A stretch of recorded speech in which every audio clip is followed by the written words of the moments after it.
I was asked a question when using the mixer brush to paint in Photoshop. How do you keep your colors from becoming flat and mixing together and there not being any depth or variation?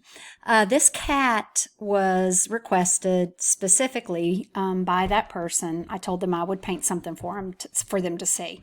And we got this off of unsplash.com. It's a free image that someone has shared for me to use. And so basically, my best advice is whenever you're painting and you're painting fur with different colors, you are going to constantly be changing the direction of your brush. And by doing that, you're actually going to change it in brush settings.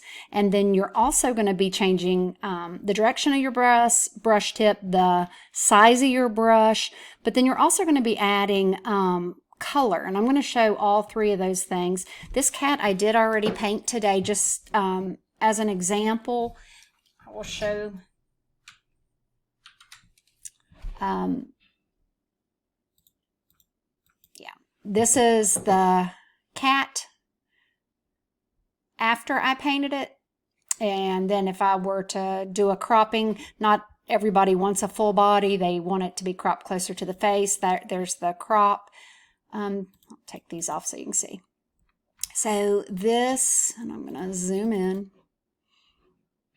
is the cat and the brush strokes. I could have spent more time on going in with the highlights and the darker areas. Oh, there's a error thing right there. I have to fix. But for the sake of a quick video on just that, this is what I wanted to put together for you. So I only use brushes that are available in Photoshop, and there are many brushes out there available that you can buy, and they're great. There are two that I purchased that I use for just about everything. But I'm going to show you. I paint a lot of animals. I do this for commission, and I will show you the brushes that I used to get that final outlook, or that final outcome. I did put a background in. This was not my background. It is a purchase background, but I can make them. I just love this one in particular. So the fur, I use the Legacy brush, and I'm going to show you. I get on my mixer brush, and then I go under the Legacy brushes. If you do not see your Legacy brush folder here, just click on your settings in there, and Legacy brushes are there. Click on it. It will load your Legacy brushes. Once in Legacy brushes, go down to thick, heavy brushes, and then I use the flat bristle. So that is the brush that I use to paint the cat. For the whiskers, I did the same as the fur, but I paint whiskers on their very own layer. And I will rotate the brush so that it's flat. And then I go in the direction of the whiskers. And then after I do all that, I'm going to make it a smart layer. And then I'll use the Gaussian blur until I am satisfied with it. It still might look and stand out when I'll drop the layer down once I'm satisfied with it. The only reason why I don't do it on the actual layer is because if I do, it's going to pull the color under the cat out. So what I do is I do it on its own layer, and then I might even use my blur tool and go in and fix it if they look too sharp after the Gaussian blur. And let's see. So, and the eyes, same thing. I went under Legacy brushes and then natural dry, natural brushes. And there's two folders, natural brushes and natural brushes 2. So it's under natural brushes 2, and it's the dry brush 60. And that's what I used to get the texture in the eyes. Fit screen. To bring out the catch light and the highlights, I painted it on a different level, and then I did screen to make it to where it shows the depth. It almost looks like it's down in there. I like my eyes to have a lot of character, so when I was painting the eyes, I grabbed all the colors from his fur, but I think that his eyes were naturally that color, but yeah, beautiful. But I didn't want to lose that. And then once I'm finished with everything, I do go in, dodge and burn. I don't like dodge and burn too much. I would rather put color on a layer and then do screen for dodge to bring out or multiply to add the depth or the shadows. But sometimes I will use dodge and burn, and I did use dodge and burn here, or burn, excuse me, here. I burned the midtones there. And then I don't think I did dodge and burn on anything else. I mean, we could here, but honestly, I would rather paint the fur darker than to burn it, because it just makes it's not realistic. It makes it look ugly to me. So, with all that being said, I'm going to paint just a few minutes so that you can see how these brushes work and how to make it. I think that the main concern was, you can see you've got purple, good Lord, long day. You have orange here, then you got a light orange, and then maybe a tip of white. And so I think that the main concern is, how do you keep it looking like it's a whole bunch of variation of color and overlapping, and there's depth, there's a shadow. So I'm going to show you how I came up with that tail that I did, and it still needs to have some darker colors in it, but I was kind of in a hurry to get this done to see. So we will paint this kitty.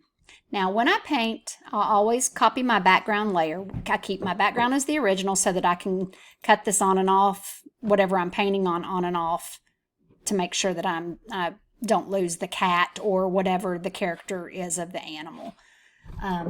So let's get started. I already have my mixer brush. It's going straight up and down, as you can see. So that means I would do hair that's straight up and down. I typically grab my brush settings and leave it here, and I change this all the time. So this is like this now. If I would change that, it would go flat. And that's where I'm talking about. On the whiskers, I'll go flat and super small. But let's start now. If I were to use this brush here, like this, you can see I'm going to lose. I'm still going to have a lot of good variation in the fur color. Ooh, there's color on there. That's what's going on. But it's going to be flat right there. It cuts off. So typically what I like to do is go in the direction of the fur. So for this, I would have my tip of it over there to where it is like this. And then I just make it size appropriate, and I start painting. And I paint in smaller strokes for this one because he is a short hair cat. I do not pull the colors together like this. I stay within its own color. And then if I need to pull a color back up in, I will either add it up here, or I will pull from the original color that I need to pull back in. I keep my two middle fingers, I don't know what you would call them, not my pointer, but the next one and then the next one, on the left bracket and the right bracket, so that I can continually change the brush size if I know. And that just comes with experience and time as to knowing how and when you need to change your brush size.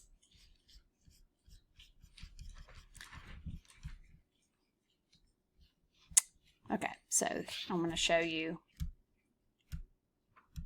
You can see where I've painted, and yes, it is making it painterly strokes, and yes, I'm not losing what I'm supposed to be doing. So we're going to go, whoops, and paint some of the tail. And when I painted this cat, actually I started with the tail because it looked like it had the most variation for me to work with on this. So I do not do zigzags. I don't know if you can hear, I'm picking it up every time. So that's a stroke, that's a stroke, that's a stroke. So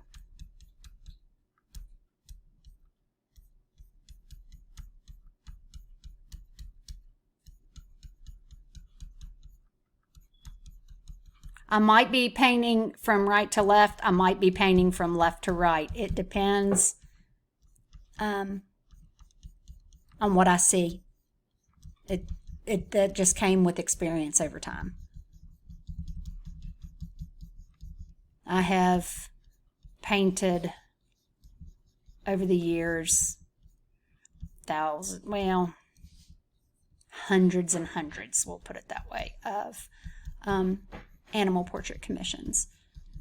And I do both traditional organic paint, but this is where I'm at now as I've gotten older. But I love both. So as you can see, there's dark here and there's dark here, but there's light right there and there. So what I'm going to try to do is not lose this dark. So I know to keep that, and then I'm going to go back and paint the in-between. And you can see it kept the variation in the colors. And then all I have to do is grab a couple and pull them to where they will line up. If you see you have longer hairs, you can make a longer stroke. But you definitely don't want to turn a short-haired cat into a long-haired cat, because your client would not recognize their animal.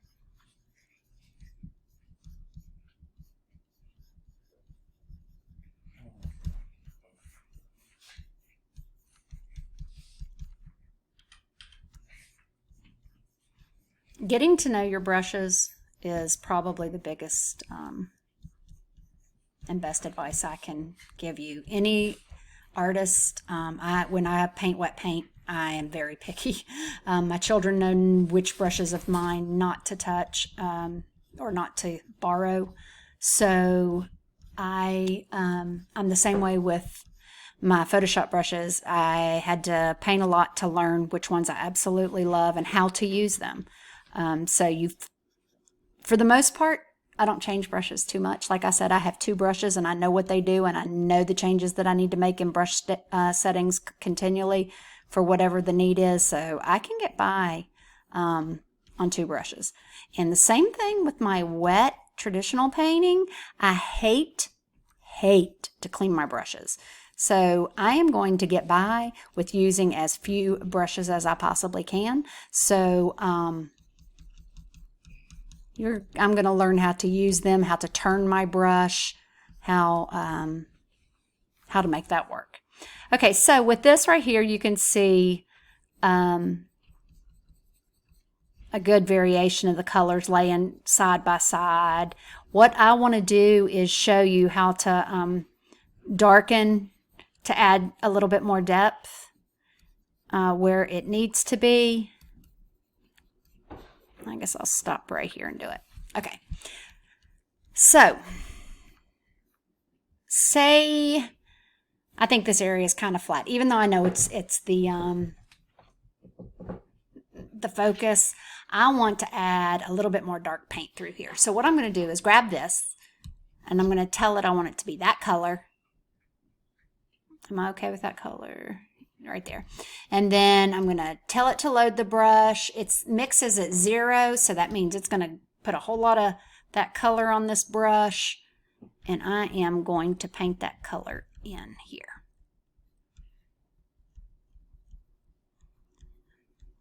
Okay, so if I don't like the direction that it's going, I need it to be this way because I don't want to add. There we go. I am using a pressure sensitive Wacom tablet, so how much pressure I add to my stylus is what it's going to do here. But as you can see, as I do this, this is the shadows, this color through here, and it is adding a lot more depth right through there. I could go for a dark orange. Let's see, a dark, yeah, right there. If I want to add, that might actually look like a highlight. Let's see if I can find a darker orange down here. We'll go with that one. Yes. Okay. So, and I need to add a dark. Make sure you always, once you choose it, tell it to do it. There. Now, a lot of people think that by zooming in and painting small that it's going to be photorealistic. Yes, it absolutely is. However, if you save this part to the very end, I'm just doing it now to show how I do this. If you save going back and adding the highlights and the shadows at the very end, then you can make the whole painting not so photorealistic or as photorealistic as you want to, and then add your highlights and stuff in. But I was just doing that to show you, and let's look. Yeah, I'm pretty happy with that. I added a little bit too much up in here, but I'm just going to leave it like that so that I can, oh, Marjorie, keep going on. So I'm going to take that color off. Now, let's look up here. Do I want to go in this with my brush like this and carry all that down? If I do, I'm going to lose a lot of the orange there. So, I mean, that right there is going to accomplish the most, and maybe, but then look how, see, it's pulling it and it's going to end up being a long hair cat. So when you have a situation like this, or you see that that's what's going on, change your brush rotation to where it's going with it, the fur. So what I'm going to do here is I'm going to take little strokes. And the person that asked me about this, they said, you know, when I use a small brush and little strokes, I feel like I step away and it looks pixelated. And I'm going to show you how you avoid that. So I'm thinking by what they're asking is when I'm painting in these lines of the color. So this was a light color, this was a light color. I'm now going to go in and I'm going to paint the dark color. I think what they're seeing is the wideness of the brush. And as it comes together, it doesn't blend maybe, and it does kind of look like a ladder. So what I would do is I would, in a few places, make it a really small brush and then just go in and out. And then the hairs are going to look longer and more flowing into the next color, and it won't be so choppy to where it does look pixelated. I think that's the issue that was being seen. And maybe if you just paint one line, paint the next, or paint the blotches of the color like I'm doing here, and then you see that it doesn't go together, just go real small, grab one of the colors and go back and forth with each other to where you almost blend it. See how I'm making it look like hairs in particular. And maybe that will help get rid of that. That's how it works for me. Whenever I think things are flattening out, I will either add a darker color. Here's a dark orange. I definitely don't want to change. Oh, I'm going to leave it like that. I don't want to change the color of the cat because, again, now sometimes when I get real expressive, I'll definitely throw in some colors from the background. But yeah, this, see, and then I'm adding the dark color back in where that was. And then what I'm going to do after I add this is I'm going to blend it a little bit. I'm going to take, oh, cancel. I'm going to take the color off and then just maybe grab a hair or two. So I think that's going to fix that problem. I hope so. So I want you to try that. I mean, if we have to get on line together, I'm going to do it because I want everyone to enjoy painting as much as I do. I've been doing this digitally now for a long time. Before they had the mixer brush, actually years before the mixer brush. And I left Photoshop and went to Painter because Photoshop wasn't offering what I needed for painting. But then once they came back out with the mixer brush, everything got good. So I paint on both platforms now. But remember, you always have to change your brush size and the rotation. And I like it going straight up and down like this for the smaller hairs. And for over here, again, I could do it this way, but look, it's going to pull a lot of hairs that shouldn't. So if I go backwards, it won't, but it's going to muddy up those colors there. So the best thing to do is to rotate the brush into the direction and pull those colors, those individually. I do that with any of the long hairs up here. Same thing. It's turned in the right direction.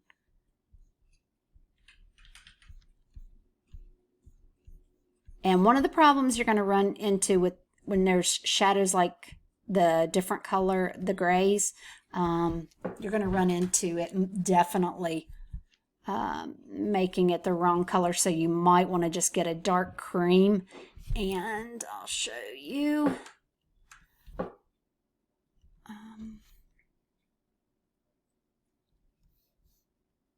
Because you don't want it to be too, no. Let me see how that works. Yeah. It's still going to be a shadow, but it's not going to make it completely brown or gray to where it doesn't look right.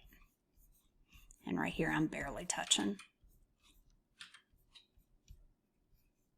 But if I were just to not have had that color and to paint it like this, you see it's, it's not too bad right there. Well, I guess I'm in the lighter, but right through here it pulled it and made it a ugly brown that it should not be. His hair through here is a little bit longer, so I can get more fun and expressive. I love long hair to paint. It's fun. This right here. I did resize this to paint it. So that's going to be an okay. Once I would paint this, I would come back and probably, let me see how I did it. Yeah, you can see right through here. I came back and did some, I added fur. Once I finish painting the whole cat, I'm going to come back in and paint, add lots of highlights, individual hairs throughout. I think this is pulling too much this way.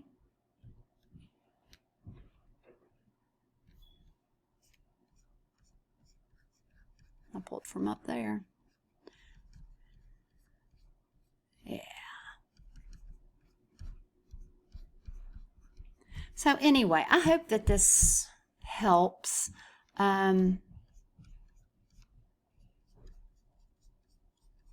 have another video that someone has asked me, and it's a acrylic painter one, so I'm going to do a acrylic painter, a different updated one on auto paint for humans.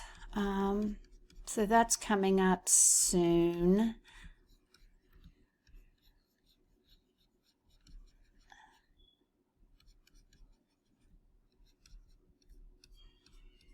And all you have to do is contact me through my website.